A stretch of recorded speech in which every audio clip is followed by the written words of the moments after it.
नमस्कार। वर्णिका हिंदी के खास कार्यक्रम बिंदास बोल में आप सभी का स्वागत है। आपके साथ मैं हूं संतोष सारंग।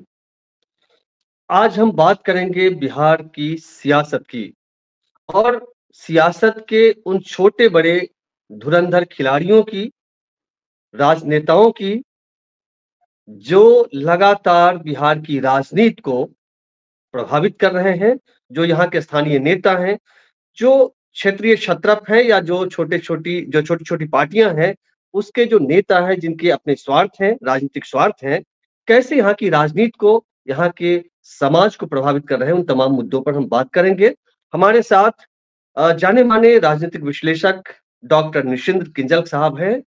डॉक्टर निशिंत किंजल अ, बिहार राज्य बाल संरक्षण आयोग के सदस्य भी रह चुके हैं। तो आज हम बात करेंगे बिहार की सियासत पर। सर, स्वागत है आपका।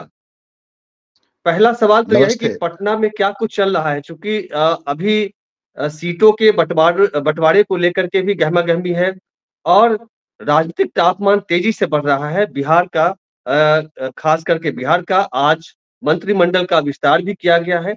तो पटना में क्या कुछ चल रहा है? आने वाले 2, 4, 5 दिनों में क्या होगा? अ, आभार आपका संतोष जी। आज पुनः हम लोग बातचीत करने को एक जगह इकट्ठे हुए हैं। आज मंत्रिमंडल का विस्तार हुआ, काफ़ी समय से चल रहा था। बात थी कि मुख्यमंत्री जी जब इंग्लैंड से वापस आएँगे तो मंत्रिमंडल का विस्तार होगा और आज हो भी गया, जिसमें बाकी चीज़ों के अलावा मुज़फ्फरपुर जिले से कुढ़न्नी के विधायक भाजपा विधायक केदार गुप्ता जी को मुज़फ्फरपुर जिले से मंत्री बनाया गया है। केदार जी को बधाई। अभी जो राजनीतिक घटनाक्रम है, यदि आप ध्यान से देखें, तो एक तो रूपक सा बना है राष्ट्रीय पटल पर, जहाँ की आप देख रहे हैं इलेक्टोरल बॉन्ड को लेकर घमासान मचा हुआ है। जी, जी। सुप्रीम कोर्ट देखें, मीडिया देखें, जहाँ देखें एक विचित्र सा माहौल बना हुआ है। खैर, अभी आपने कल उस पर एक वीडियो भी किया है, मैं उसमें नहीं जाना चाहता। अब आइए बिहार की बात। बिहार में मंत्रिमंडल का विस्तार होना था, हो गया, ये अच्छी बात है। लेकिन इससे भी ज़्यादा जो जिस पर लोगों की निगाहें टिकी हैं, मंत्रिमंडल से ज़्यादा, वो निगाहें इस पर टिकी हैं कि यहाँ 2 पॉलिटिकल धाराएँ चल रही हैं। एक है जो धारा का जो धुरी या एक्सिस कहें, तो वो है राष्ट्रीय जनता दल, लालू प्रसाद जी के राष्ट्रीय जनता दल, और दूसरी धारा है जिसके मुखिया हैं जनता दल यूनाइटेड के नेता नीतीश कुमार जी। अब चूंकि भारतीय जनता पार्टी भी एक बहुत बड़े घटक के रूप में है, तो अब ये नहीं कह सकते कि नीतीश कुमार जी की पार्टी की अगुवाई में वो गठबंधन बिहार में चल रहा है, क्योंकि विधायकों की संख्या देखें तो भारतीय जनता पार्टी की ज्यादा है जनता दल यूनाइटेड की अपेक्षा। बहरहाल जो भी हो, एक है एनडीए और एक है महागठबंधन। महागठबंधन पे ज्यादा लोगों की निगाहें नहीं जा रही कि वहां पर सीट शेयरिंग कैसे होगा। कुछ बातें आ रही हैं कि कांग्रेस ज्यादा सीटें मांग रही है, और साथ में जो छोटे-छोटे जो भी घटक हैं या छोटे-छोटे जो भी वहाँ दल हैं, उन सबों के रेट बढ़े हुए हैं और सब ज्यादा से ज्यादा सीट लेना चाह रहे हैं। ये तो बात हो गई लालू जी के जो महागठबंधन है उसकी बात। तो अभी हम उस पर फोकस नहीं करना चाहते। जो एनडीए का घटक है बिहार में, 40 सीटें हैं, जिसमें से 16 सीटें सिटिंग नीतीश कुमार जी की हैं, जनता दल यूनाइटेड की। तो जहां तक मेरी जानकारी है, 33 सीटों पर बात बन रखी है कि 16 सीटों पर जनता दल यूनाइटेड लड़ेगा और 17 सीटों पर भारतीय जनता पार्टी लड़ेगी। 16 और 17 आपको हो गए 33 सीटें, बची 7 सीटें। इन 7 सीटों पर संभवतः जो लग रहा है, एक सीट उपेंद्र कुशवाहा जी के लिए, उनकी पार्टी के लिए छोड़ी जाएगी, शायद वो काराकाट की सीट होगी। और दूसरा, हम जो जीतन राम मांझी जी की पार्टी है, उसके लिए गया की सीट छोड़ी जाएगी। अब बचे आपके पास 5 सीट। इन 5 सीटों पर जो दावेदारी है पशुपति पारस जी की पार्टी की, चिराग पासवान की पार्टी की, और यदि मुकेश सहनी को ये गठबंधन में लेते हैं तो मुकेश सहनी भी चाहते हैं कि एक सीट उनको भी प्राप्त हो। तो ये 5 सीटों का खेला है। अभी तक जो जानकारी छन कर आ रही है उसमें ऐसा लगता है कि शायद पशुपति पारस जी को कम करके आंका जा रहा है और चिराग पासवान को बड़ा शेयर मिलने जा रहा है, ऐसा लग रहा है। अभी कुछ कहना थोड़ी जल्दीबाजी होगी जब तक कुछ अधिकृत रूप से सामने नहीं आता है। रही बात मुकेश सहनी जी के वीआईपी पार्टी की, तो उस पार्टी को कितना तवज्जो मिलने वाला है, ये मुझे नहीं लगता कि उनको कोई विशेष तवज्जो भारतीय जनता पार्टी देने वाली है। आपने अब इसके बाद हम थोड़ा उत्तर बिहार के मसले पर जो आपने डाला वहां नहीं, मैं मैं आना चाहता हूँ। हाँ, उत्तर बिहार पर जाने से पहले मैं, चूँकि आपने चर्चा की जी, सीट शेयरिंग को लेकर के जो कुछ चल रहा है, जी, जीतन राम मांझी, चिराग पासवान, पशुपति पारस, जो जिस तरीके से छोटी-छोटी जो पार्टियाँ हैं, ये जो बार्गेन जिस तरीके से लगातार ये लोग कर रहे हैं, इसके नेता, जिनकी कोई वैचारिक पृष्ठभूमि नहीं कह सकते हैं, कोई वैचारिक ही नहीं है, कोई विचारधारा इनकी इनकी नहीं है, जो जहाँ अवसर मिल जाए, वहाँ चले जाते हैं। इससे तो समाज को नुकसान है ही, खास करके विकास जो है, बिहार का जो विकास है, अवरुद्ध होता है। चूँकि जब पार्टी मजबूत नहीं होगी या गठबंधन मजबूत नहीं होगा, तब तक हम न विकास कर पाएँगे और न स्थिरता, सरकार में स्थिरता होगी।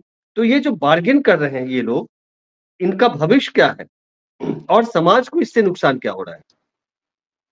देखिए ये तो दुर्भाग्य है जो जो जो इलेक्टोरल जो पॉलिटिक्स हमारे हिंदुस्तान में चल रही है, और जो कानून जो बनाए गए, पहले भी दल बदल के कानून बनाए गए, तो जो भी कानून बनाए गए सबकी काट भी उस कानून के अंदर ही छोड़ दी जाती है कि आप, कानून दिखेगा लोगों को कि कानून बना हुआ है, लेकिन एक रास्ता भी रहता है कि इससे आप कैसे निकल सकते हैं। और इन्हीं चीजों को लेकर कई दफा जो राज्यपाल की भूमिका होती है वो संदिग्ध हो जाती है, कई दफा विधानसभा के जो अध्यक्ष होते हैं उनकी भूमिका संदिग्ध हो जाती है, और इसमें कुछ बहुत सा जगह छोड़ा हुआ है विशेषाधिकार या फिर डिस्क्रिशन का, जिसे आप कहते हैं कि विवेक पर, उनके विवेक पर। जैसे कैसे कि भाई मान लीजिए 3 पार्टियां जीत कर आ गई, तो सबसे अधिक जिसको सीटें हैं उसको दे दिया कि भाई आप बनाइए, हालांकि बहुमत नहीं है। कई दफा कहते हैं नहीं अधिक तो आपको सीटें हैं, लेकिन आपके फॉर्मेशन को कम है इसलिए किसी दूसरे को दे दिया। तो यहाँ पर विवेक के आधार पर हॉर्स ट्रेडिंग को बढ़ावा मिलता है। खैर, जो छोटी पार्टियों की जो आपने बात कही, ये दुर्भाग्य है समाज का, क्योंकि अक्सर जो छोटी पार्टियां देखी जा रही हैं अभी, एक तो होता है कि चलिए किसी मुद्दे के साथ यदि कोई पार्टी बनी है तो शुरुआत में वो छोटी होती है, बाद बाद में समय के साथ साथ उस पार्टी का जनाधार बढ़ता है, उसकी योजनाओं के आधार पर, उसके नीतियों के आधार पर। तो शुरुआत में वह पार्टी भी छोटी ही होती है। लेकिन अभी जिन पार्टियों की आपने बात की, जैसे आप ले लें जीतन राम मांझी जी की जो हम पार्टी है, इसे आप देखें तो कायदे से इसको क्या पार्टी कहा जाए। जीतन राम मांझी जी एक बार मुख्यमंत्री बने, वो नीतीश कुमार जी की कृपा पर मुख्यमंत्री बने थे। जब नीतीश कुमार की पार्टी 2014 में लोकसभा में सिर्फ 2 सीट लाई, तब उन्होंने इस्तीफा दिया और तब उन्होंने अपनी जगह पर जीतन राम मांझी को मुख्यमंत्री बना दिया। जब मांझी जी मुख्यमंत्री पद से हटे, उसके बाद उन्होंने एक पार्टी बनाई जिसका नाम हम रखा, और उस पार्टी का पूरा वजूद ही जीतन राम मांझी के और उनके परिवार के इर्द गिर्द घूम रहा है।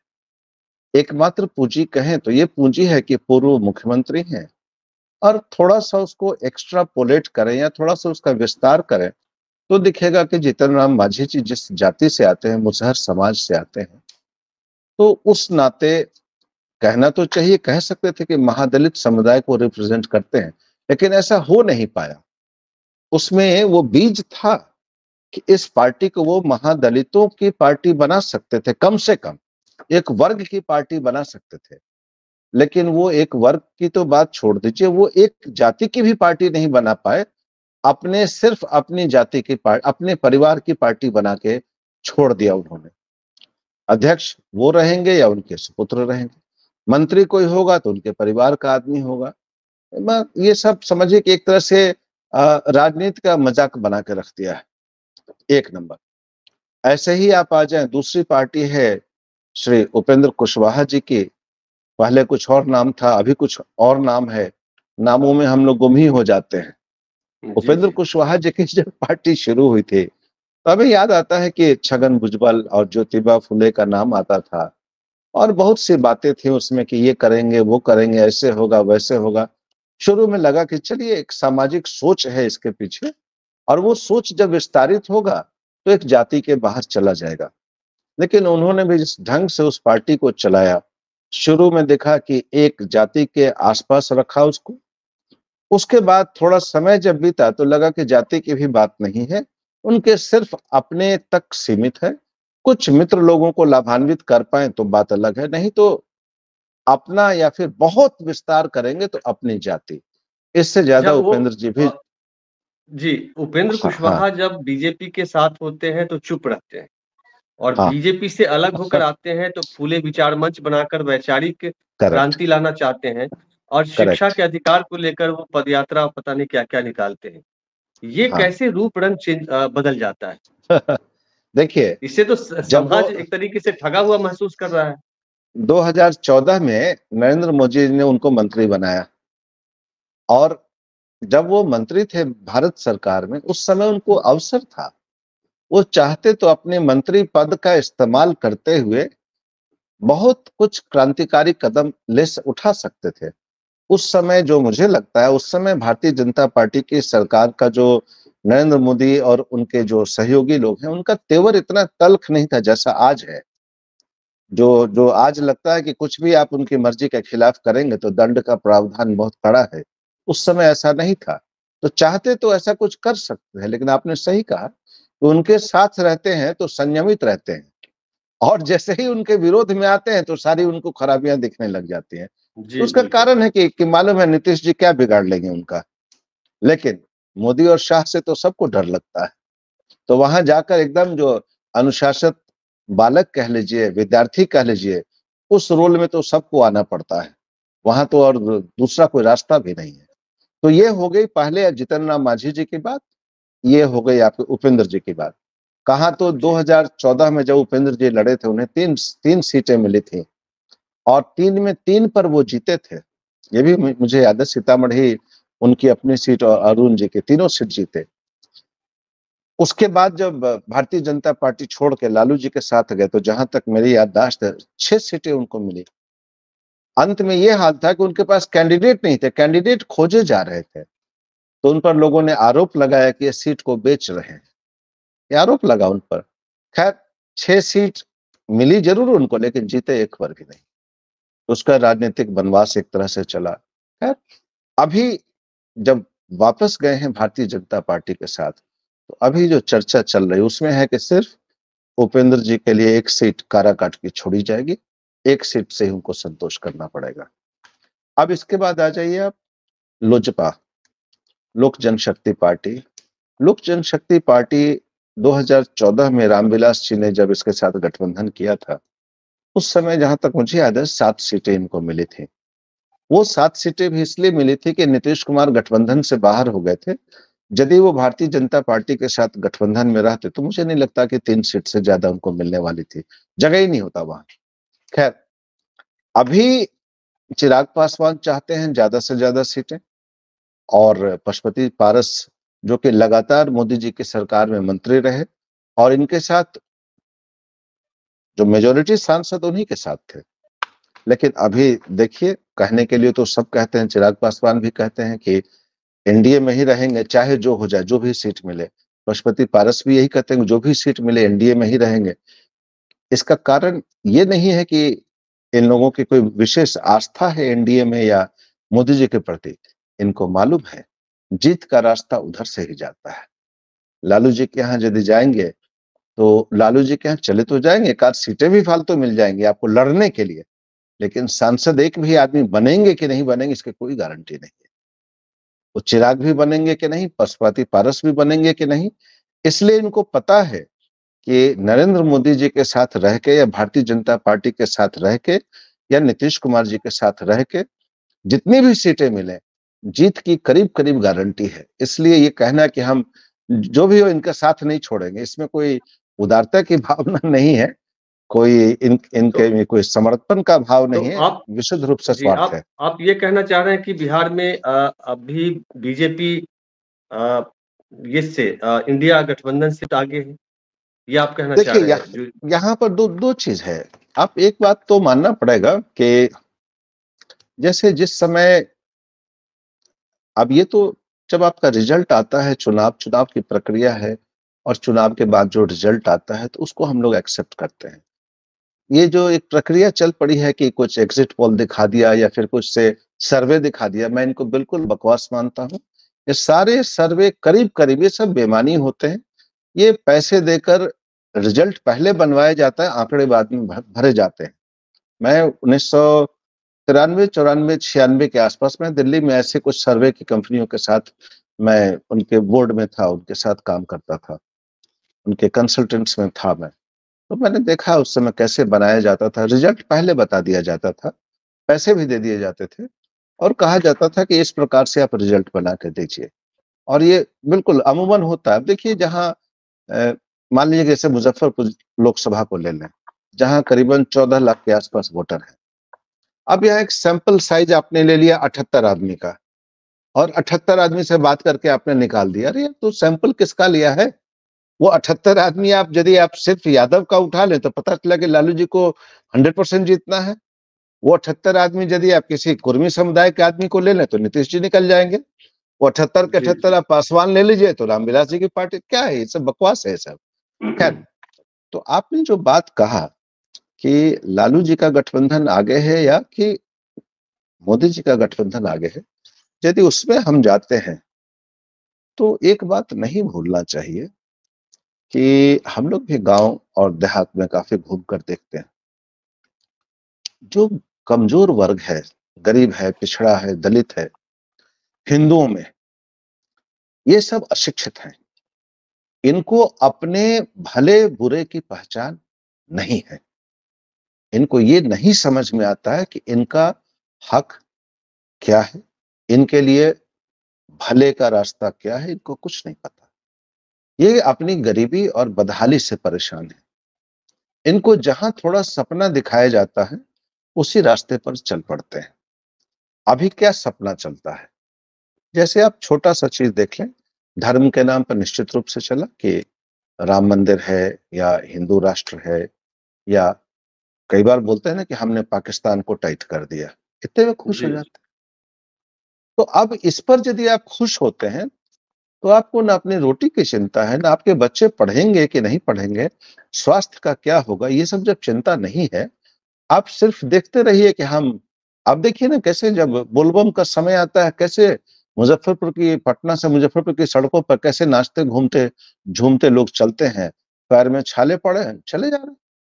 तो मैं आस्था के खिलाफ नहीं हूं, लेकिन सवाल उठता है कि आपके जो मूल मुद्दे हैं वो कहाँ चले जाते हैं। तो इनको मूल मुद्दों से मतलब नहीं है। तो उस समय कोई नहीं नैरेटिव जी नैरेटिव आता है और उसी पे लोग चल पड़ते हैं। मतलब आप ये कहना चाह रहे हैं कि जो जनता है वो समझ नहीं पाती है। नेता मूलतः जो नेताओं जो जो जो गरीब है और जो बिल्कुल छोटे तबके से हैं, जो कमजोर वर्ग के हैं, इनको बिल्कुल समझ में नहीं आता कि इनका हक और इनका हाँ, भला कहाँ है, कौन इनको नहीं खा रहा समझ है, में। कौन मार रहा है। जी, जी। कुछ और नहीं, कुछ नहीं। यही वजह है कि मुकेश सहनी जैसे नेता, उपेंद्र कुशवाहा जैसे नेता या जीतन राम मांझी या फिर चिराग पासवान, पशुपति पारस जैसे जी। नेता जाति के नाम पर पूरे समाज का वोट लेकर कभी इधर तो कभी उधर करते हैं और हाँ। समाज को कुछ मिलता नहीं है। अंततः ये लोग सिर्फ अपनी कुर्सी को बचाने में लगे रहते हैं। हाँ। तो इससे एक तरह से समाज को भी नुकसान है और बाकी राजनीति को तो बार्गेन करते हैं कभी एनडीए को और कभी इंडिया को। तो ये चीज़ है। हम आज उत्तर बिहार के विकास के बारे में अगले एपिसोड में बात करेंगे। आज हम इसी पर रहना चाहते हैं। ठीक है। पशुपतिनाथ पारस से लेकर ये जो छोटी-छोटी पार्टियाँ हैं, क्या ये नहीं लग रहा है कि 24 के बाद शायद इन लोगों का वजूद रहेगा भी या नहीं? जो जिस तरह ये की ये राजनीति की ये जा रही है बीजेपी की तरफ से? अच्छा अच्छा सवाल आपने पूछा। यहाँ एक छोटा सा गणित भी चलता रहता है साथ में। जैसे जिस पार्टी को जितने संसद की सीटें दी जाएंगी, मान लीजिए कि किसी पार्टी को 6 सीटें दे दी गई लोकसभा में, तुरंत विधानसभा चुनाव आएगा, वो कहेंगे हमें 6 सीटों को 6 से मल्टीप्लाई करके 36 सीट विधानसभा में दीजिए। जैसे जब 2014 में 7 सीटें रामविलास जी की पार्टी को दी गई थी, तो उन्होंने 42 सीटों की मांग की थी विधानसभा में, 42 सीट्स। पिछले बार भी जब चिराग पासवान जो गठबंधन से नाराज जो हुए थे, उनका यही कहना था कि हमें 6 से गुना करके उतने विधानसभा की सीटें दीजिए। यही हुआ था उपेंद्र कुशवाहा जी के साथ भी, कि 3 सीटें मिली तो उनका कहना था कम से कम 18 सीटें हमें विधानसभा में चाहिए। तो लोकसभा में जितनी सीटें मिलती हैं, उसको औसतन 6 से मल्टीप्लाई करके विधानसभा में सीटें मांगेंगे, और विधानसभा में ये उस गठबंधन में रहे इसकी कोई गारंटी नहीं है। आपको याद होगा 2004 में जो यूपीए की पहली सरकार बनी, जिसमें मनमोहन सिंह जी प्रधानमंत्री बने थे, रामविलास जी उससे मंत्री बने और लालू जी भी मंत्री बने। राष्ट्रीय जनता दल और रामविलास जी की पार्टी दोनों उस गठबंधन में शामिल थे 2004 में। और 2005 में साल भी नहीं लगा और जब विधानसभा चुनाव हुआ, तो रामविलास पासवान जी, उसी यूपीए की सरकार, लालू जी की सरकार बिहार में थी राबड़ी देवी की, उसके खिलाफ वो हेलीकॉप्टर से घूम घूम के पूरे बिहार में कह रहे थे कि ताले की चाबी मेरे पास है, आप मुस्लिम मुख्यमंत्री बनाओ, और नहीं मुस्लिम मुख्यमंत्री बनाओगे। मतलब उन्होंने एक मुस्लिम मुख्यमंत्री का एक ड्रामा ही उन्होंने छेड़ दिया। और अंततः वो एक त्रिशंकु विधानसभा हुई और राष्ट्रपति शासन लगा, और दोबारा जब चुनाव हुआ तो उसमें नीतीश कुमार जी मुख्यमंत्री बने।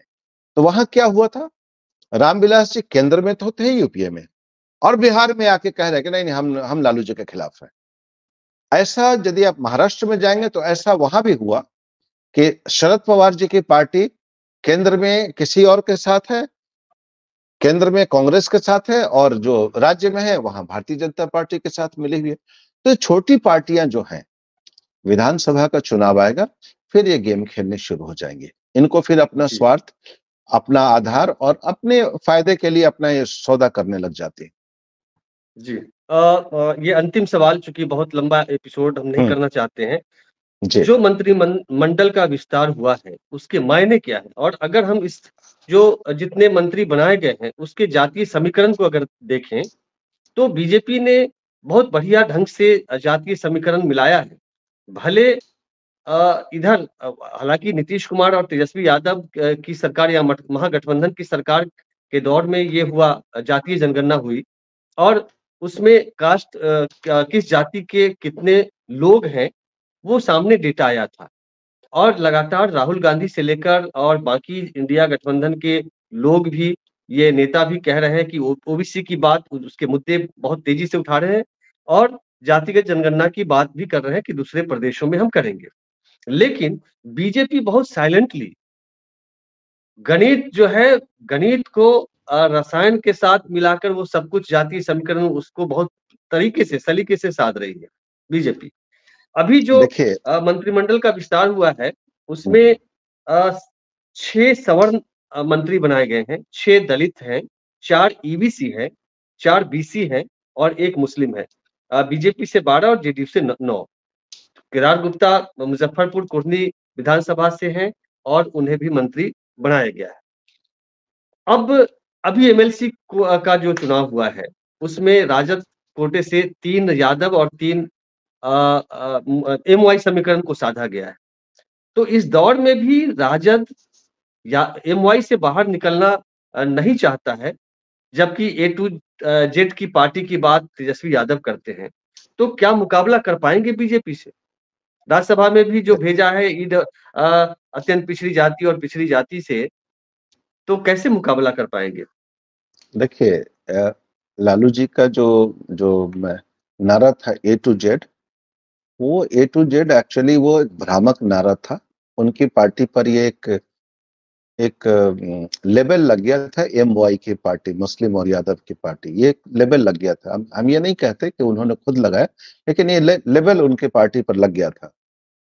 ए टू जेड की पार्टी का जो उन्होंने नारा दिया, उन्होंने एक छोटा सा गेम खेला था कि भूमिहार जाति के लोगों को अपनी तरफ आकर्षित करने का एक एक छोटा सा प्रयोग किया था उनमें, जिसमें मुजफ्फरपुर से जो विधान परिषद की जो चुनाव था उसमें शंभू सिंह जी को उन्होंने टिकट दी थी और थोड़ा उन्होंने प्रयास किया कि चलो हम भूमिहार लोगों को जोड़ने का काम करते हैं और एक जाति को जोड़ने के चक्कर में ए टू जेड मुंह से निकल गया कि ए टू जेड ऐसे थोड़ी है, ए टू जेड में 26 चीजें हैं।